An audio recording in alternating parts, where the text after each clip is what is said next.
We pray for a listening, reflecting, and empowering church, one that truly mirrors Jesus' ministry, making sure that no one is left behind, no one is lost, no one is the price to be paid for institutional expediency. A church that is restless and relentless in her desire to find grace and goodness in everyone, and to be fully, unequivocally open to all. And we ask this in the name of Jesus, who loved the world and did not count the cost. Amen. Amen. I'm going to hand over to Sue now, who's going to introduce our speakers. Thank you, Sue.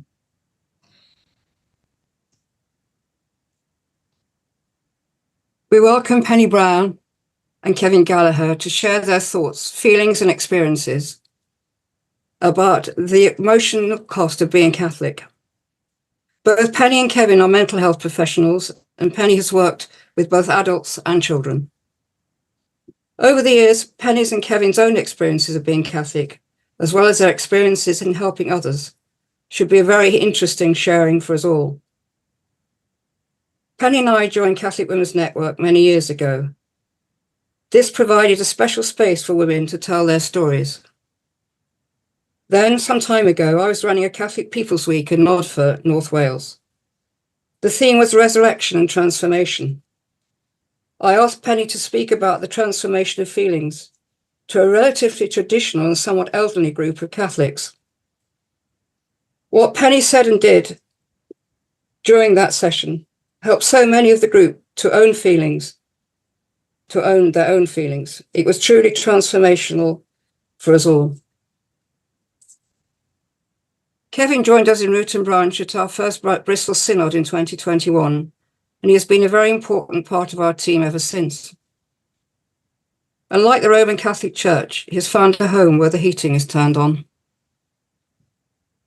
Kevin spent 26 years in Taiwan, where he worked with adults who had physical and learning difficulties. Brought up in an Irish Catholic environment to the west of Scotland, Kevin said he'd found his perfect job with the Roman Catholic Church when he came back to England, only to be thrown out of the job 4 years later when he would not conform to unjust practices. We are very lucky to have such professional and reflective people to help lead our discussion on the emotional cost of being Catholic. Over to you, Penny and Kevin. Okay. I'm ready. Yes. Here we are, huh? It's good. Well, it's good to be here. And it's good to talk about this subject, the emotional cost of being a Catholic, because there is a cost, huh? And not just to talk about the thoughts, but how I feel inside, what's going on inside me, right, with regarding this emotional cost. Catholic. So it's really good, right, to come together with you here today, just to explore that, just to talk about this. Yes, and it's good to be here, Kevin, and to have a chance to talk to you, because I think we both feel that this is a very neglected topic when it comes to the Catholic Church. And I think partly because feelings were either not spoken about, or when they were often equated with sin, feelings that we shouldn't have. But here we are together now, and I think maybe a good place for us to start might be to think about why we're here together tonight. So perhaps you could say a bit about what, how you found Root and Branch, and what's brought you here today. Yeah, that I mean, you've pointed to a really good question, that why am I here? How did I end up here? And it's really good, right, to look into that, right, and explore that. But yeah, I mean, I can, in terms of my Catholic journey, how did I get from my start to where I am now with Root and Branch? I mean, as Sue said, I was brought up in a traditional Irish Catholic family in the west of Scotland. So I was probably baptized before I was a week old, because those were the days where if you died before you were baptized, you went to purgatory. You couldn't get into heaven. Horrifying when I think about it now. So probably when I was 3 years old, my mum told me, "You're a Catholic, Kevin," and that's it. But I did take it on board, right? I did get something, right? I did feel something, internalize something. If we look at counselling and psychotherapeutic language, I internalized something in the Catholic Church, and then I ended up an engineer, worked for high-tech companies, and I had a bit of a change in life. I gave it up and went to work on a 2-year project for children with learning disabilities in Taiwan. 2-year contract with a Jesuit centre there. Well, 2 years turned into 26 years, right? And so it must have been a good experience. And it was closely connected with the Catholic Church.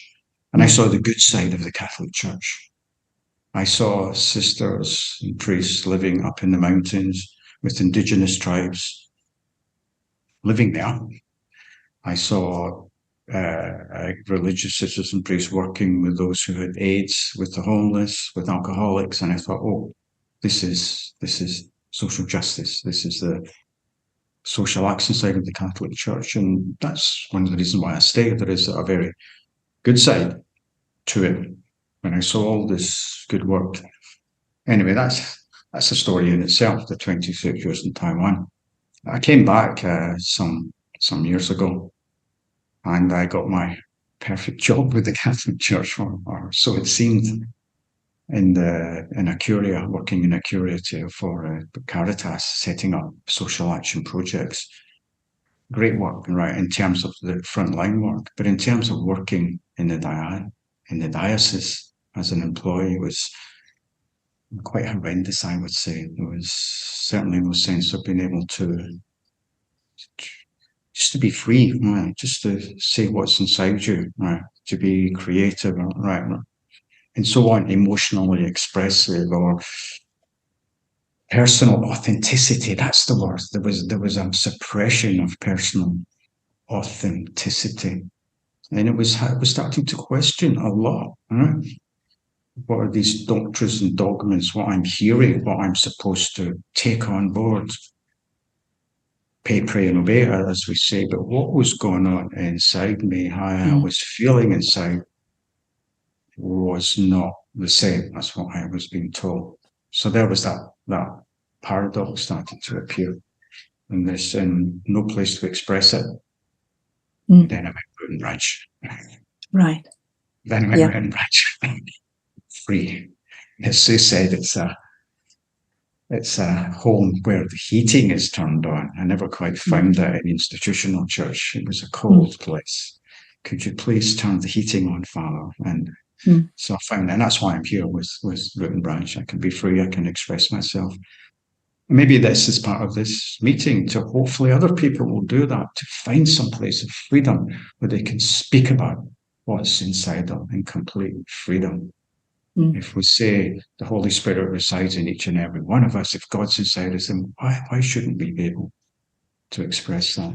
So anyway, that's me, very briefly, how I got here and why I'm here tonight. Well, for myself, I think why I'm here, I think it's a very different route, really, and quite a strange one. As Sue said in the introduction, when I was much younger, I felt a tremendous alienation from the church and from its teachings. I was young, gay during the sort of first days of gay liberation. And, you know, in a sense, the church, I was excluded from the church, refused the sacraments. And yet I never felt in any way that there was anything wrong with me, which I think is a great blessing, because I know it's a great problem for so many people. But I was looking to where could I actually honour my own spirituality and share it with other people. And I kind of despaired at the beginning, because it seemed that every aspect of my life had found a place, but not that one. And then a friend mentioned to me that there was a group starting, a group of feminist Catholics, which was a strange oxymoron then. And, it's almost unthinkable to put the church and feminist outlook together. It was starting up in America, but not here. And so I joined the Catholic Women's Network, and I really there found the kind of experience of church, which I know Root and Branch is offering in our group, and that group of women, in which women came and went, met for over 30 years, and it's only with getting older than some people passing away that we've not been meeting again. And so that fulfilled my needs, really. And so I would say for several decades, I haven't had anything to do with the Catholic Church. It wasn't relevant to me. And then last year, in the course of my work, I was asked to see a Catholic priest. And the story I heard, followed by my own encounter with the church authorities, absolutely enraged me. I could not believe in 2024 this was happening. So I feel the same mixture, Kevin, of a sort of gratitude and a feeling of spiritual groundness in the church as my original spiritual home. It still feels profoundly different for me to go into a Catholic church than it would do Church of England church. It's kind of home. The smells, the sound, as you say, it's difficult to not feel that. Yeah. But the other side of it, I couldn't believe the ill treatment of the church to one of their own brothers. And I witnessed it very close up, and I got angry about it. So when that situation was resolved, I was very happy to, I suppose, do anything that I could do to help Root and Branch in its aims. And so that's why I'm here tonight, because the theme of emotional, what happens to us in the church, to our emotions, and what the church teaches and what it does to our emotions, I kind of have seen played out in my own locality with somebody that I got to know very well. And it remains, from my point of view, absolutely shocking. So I'd like to think that between us, we could introduce a new discussion about feelings in our Catholic experience, and help that to move towards what you ended up saying, which was helping people to find a spiritual freedom, the kind of freedom that I think Doris Reisinger talked about. So that brings me here. I agree. I resonate with huge amount of what you're saying here. I have to say, this is not a crisis of faith. It's nothing to do with that, right? If anything, right, the paradoxes, contradictions that I feel with the institutional church is actually deep in my faith. So it's nothing to do with crisis of faith. It's actually, we're talking about the institutional church here. But it's about feelings. Once I started to pay attention to those feelings, which I mean, I grew up in a family. We don't talk about feelings, do you? It's just all thoughts. You just don't deal with it.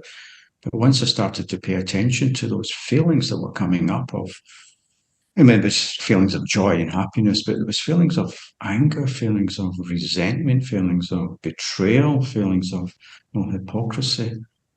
And it was looking at that and exploring those feelings when things started to work out and starting to trust those feelings. Because as you said some time ago, Penny, right, with thoughts, right, I can get into a jumble of thoughts about things, about the church and so on. I never quite managed to work it out. I'm just left with this mess of thoughts. But feelings just come up from inside, don't they? They just emerge from a deep place, and they're telling us something, aren't they? Telling us something about ourselves. Nobody can say you've got a bad feeling or a good feeling, because it just comes up. You can say you've got a bad thought or a good thought. So paying attention to that, you're actually paying attention to what is inside you. But not paying attention to it, then we're back to this emotional cost. You're having to suppress. If I buy into those dogmas and doctrines and what Father says and what's coming out of Rome and so on about LGBT and women's ordination, if I buy into that, the cost is my personal authenticity.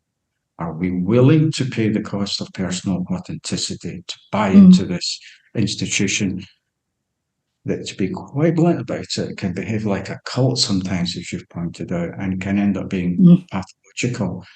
Well, I think it's about time we started listening to that, to those feelings inside us, to that personal authenticity, because I think that's the place where God is speaking to me personally. I can relate to that completely, Kevin.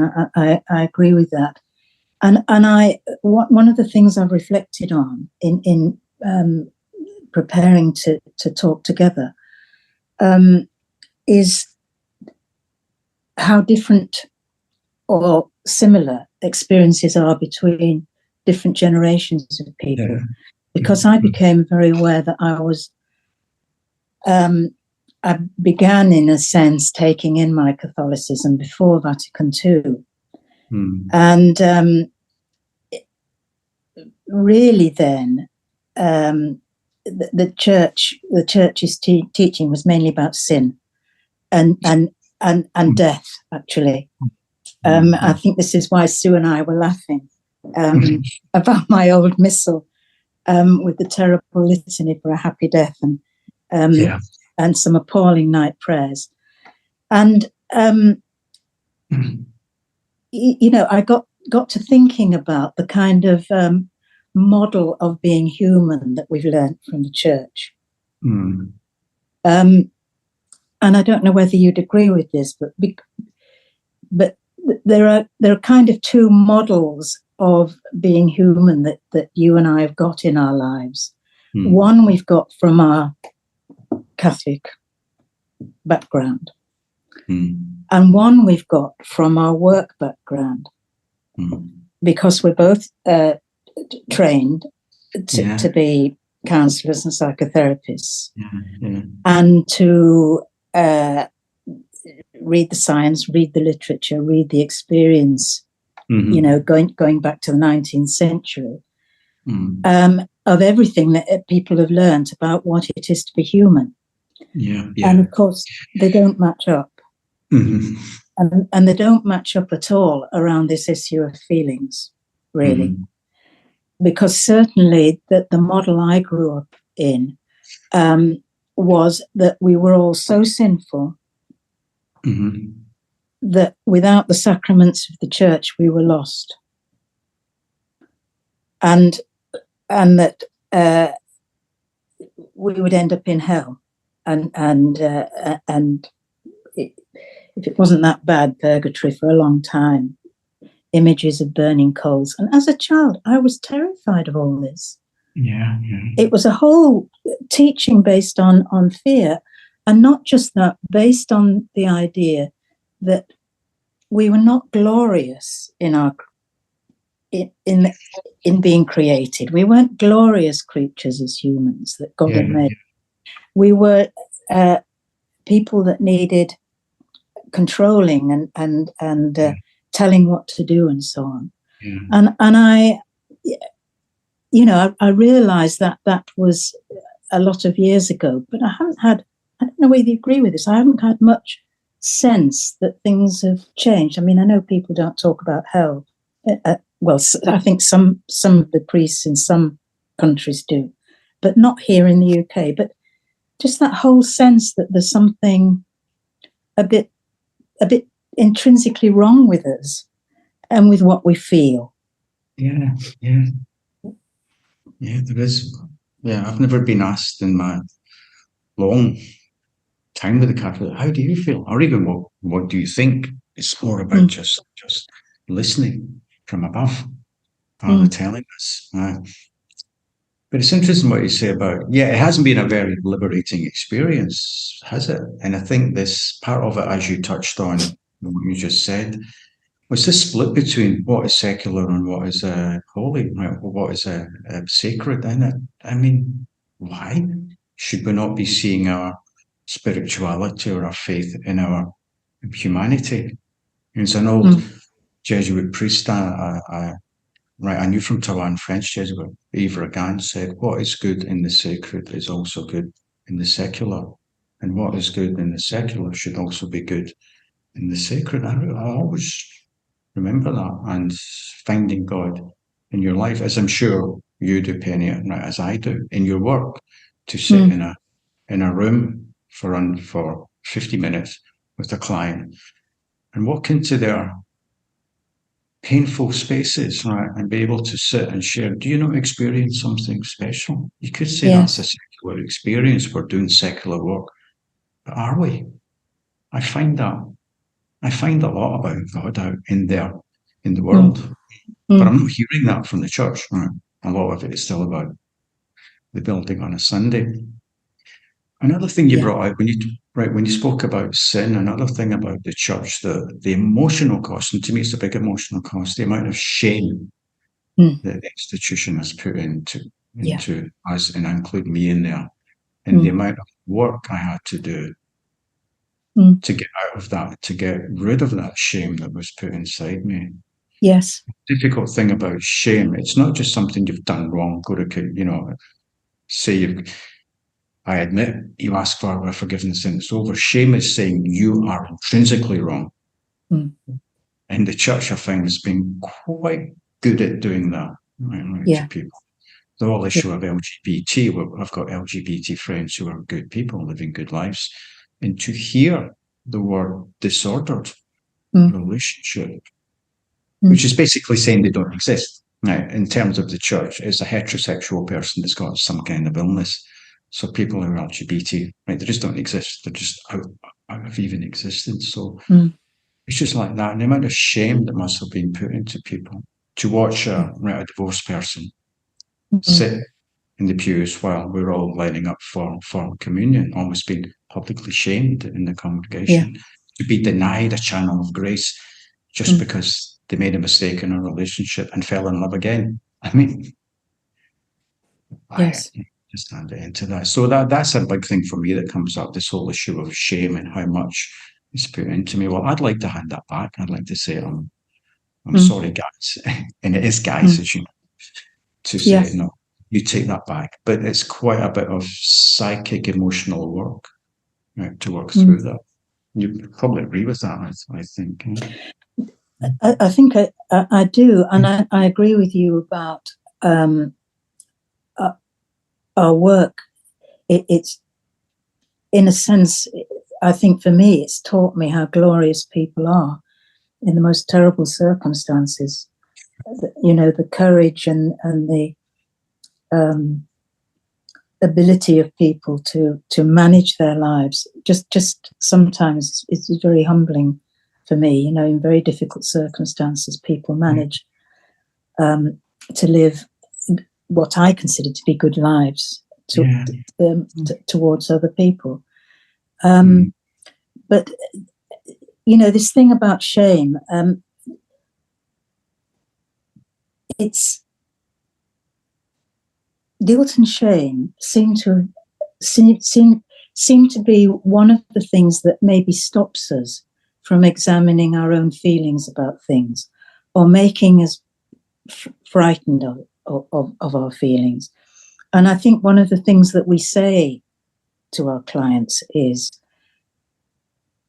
and you've said it because it is so important, we have no control over our feelings.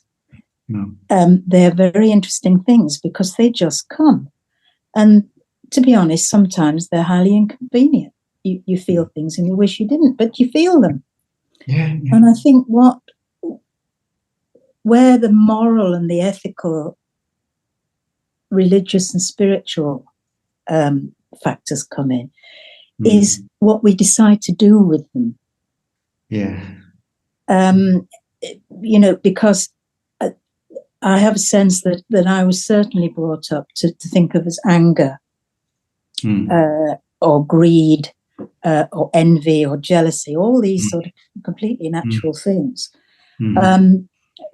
were sinful and needed to be not just cut out, but not even thought about. There was one thing that what you should do is do the right thing, the thing you've been taught by the Catholic Church to do. That's right. Whereas, as you say, to really understand our feelings as individuals and to be able to recognize what the feeling is and give it a name, and to wonder curiously where it came from. Every feeling has a story. And to try and connect with those, it's a terribly liberating experience, because then you can make your own decisions about what you do morally and spiritually. But when we're frightened, which I think a lot of us have been over the years, of what we feel, then we cut off that road. Yeah, I agree. I mean, you use the word there, liberating. Whenever you get into this, looking at your emotions, right, at the feelings, and talking about and exploring them, because they've been suppressed for so long, right, by doctrines and dogmas and right, and so on. And we didn't even know they were repressed. But what a liberating experience, right? To explore that and look at your feelings and your emotions and to own them, right? This is something coming up inside me, and what is it teaching me? What is it? Yes. What is it doing to me? But to sit with other people as well. This is something else. I mean, it goes back to Root and Branch. Why am I with Root and Branch? This wonderful group of people that I have found that I can be free with. I can express myself. I can be me, the person that God made, rather than thinking, oh, maybe I'd better not say this. Father won't like it, and all that sort of language. It's so liberating to do it, and how I wish other people would just do the same. Come together as a few people, small groups. And doesn't your faith grow when you do that? Isn't that what we do in counselling? Yes, it is. Mine comes in and sits down and they talk about their thoughts, but we get them into the feelings, don't we? We try to say, and how does it make you feel? And by digging into the feeling, a lot of the psychic pain is reduced, isn't it? It is. It is reduced. The suffering actually is reduced, isn't it? The pain. Yeah, I know I've said this to the core group, and you're probably all bored with hearing it, but it is to shift that approach to feelings from judging them. I shouldn't be feeling this. Yeah. That's right. To actually being interested in them. Yes. To get to the point where you think, now that, that's a strange reaction, or that's, and to see where that comes from, or to say, well, I keep feeling, feeling that. I mean, feelings were not something to be explored. I remember thinking that, I remember this from childhood. You were asked to, the church, you could never get it right. The church would ask you to perhaps priest attain confession, that perhaps you could make a real effort with your irritability or temper, and then you did, and or something, and then instantly you fell into another sin, the sin of pride, because you were pleased that you weren't being as irritable as you used to be. You could not get it right. And I think there's a whole other way of doing it. I was very surprised when I heard Doris Reisinger put this together last time, when she said, the more you know about yourself, the more healthy your spirituality will be. Yes, it is. It is. And I think I can say from lived experience, and I think that's probably also what you're saying. That is my experience. Completely transformed my approach to my spiritual life, because I wasn't wasting energy in trying to keep things under the radar. Yeah, and that's the cost. We're back to the topic, isn't it? Keeping things under the radar, keeping things suppressed. There's a cost there, isn't there? We pay for it. We pay for it. In terms of personal integrity, peace, or whatever. It's been internalized in us, hasn't it? Well, it was with me anyway. Don't go there. Well, I needed help to be able to do this, to really connect those feelings. And I'm wondering too, whether in fact this is something for Root and Branch, for us to help one another in this kind of exploration and how to do it. Because one of the things I was thinking, Kevin, is that if we're wanting to welcome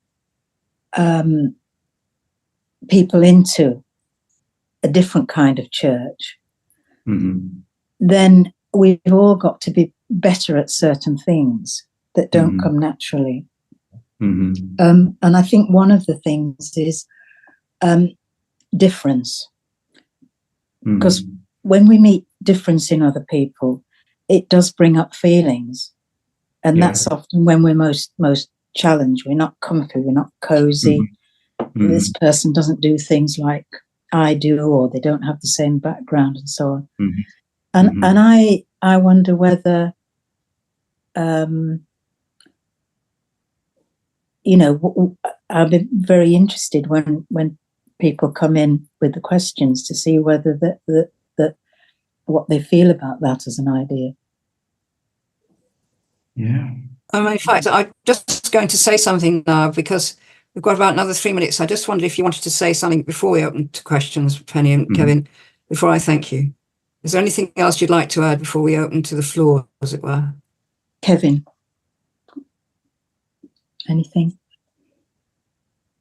Yeah, I think, the questions, I think, that's another point, you've looking at questions, questioning, often find just being curious, questioning. Sometimes we don't get answers, but we get onto a journey, don't we? Question comes up, curious about it, feeling curious about something.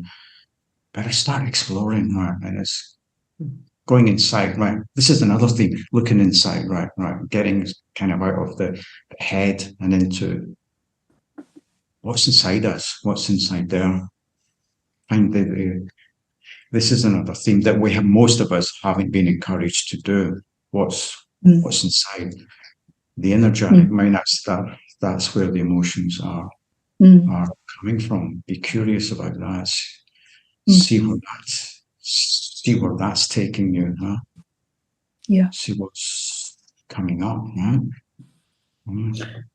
Yes, it is the exploring, and I wonder whether one of the first questions that we have to ask ourselves is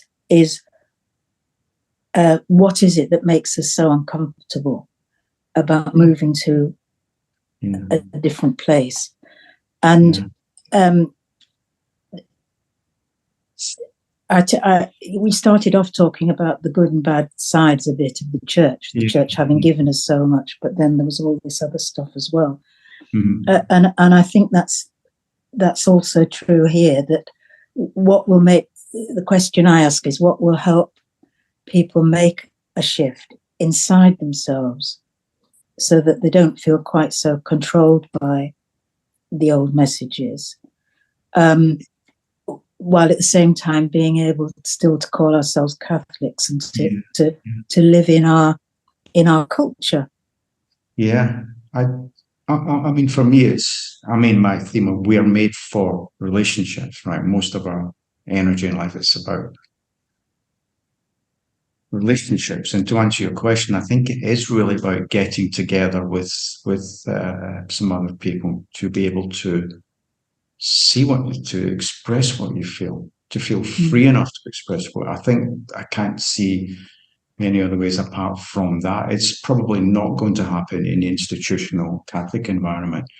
And I think we don't see any signs of any great changes coming to enable, right, to see this happening. So I think it is going to probably mean people to getting together, 2 or 3 or 4 or 5 or as many as you can, and just starting to open up to these discussions, starting to explore what's inside you.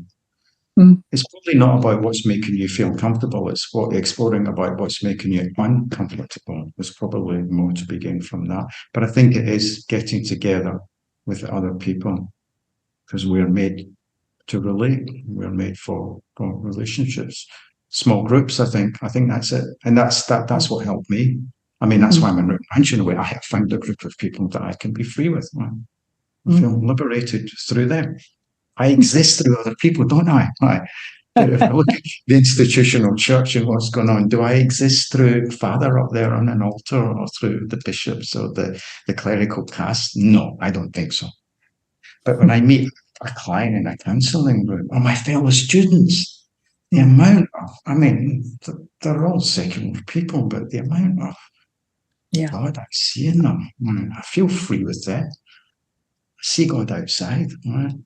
Right, so I'm going to have to say to you, this is wonderful, but people are waiting I hope, to ask questions. And I'm just so grateful that you're able to explore your own experiences. I think we've got and your own feelings. And there's an awful lot to be said about what we do next, really. But so I would just like to say I'm very grateful for the time you spent preparing this and thinking about it and offering us deep insights into how we can go forward, especially as some of us have been quite scarred by the church and feel very, very frustrated just now. But it's about being positive and finding a different way. So I'll hand over to those who are now about to ask questions, and blessings to you both. And thank you so much. It's been very interesting. So I'll hand over now. It's been good. It's been good to talk. Yeah, thank you. It has.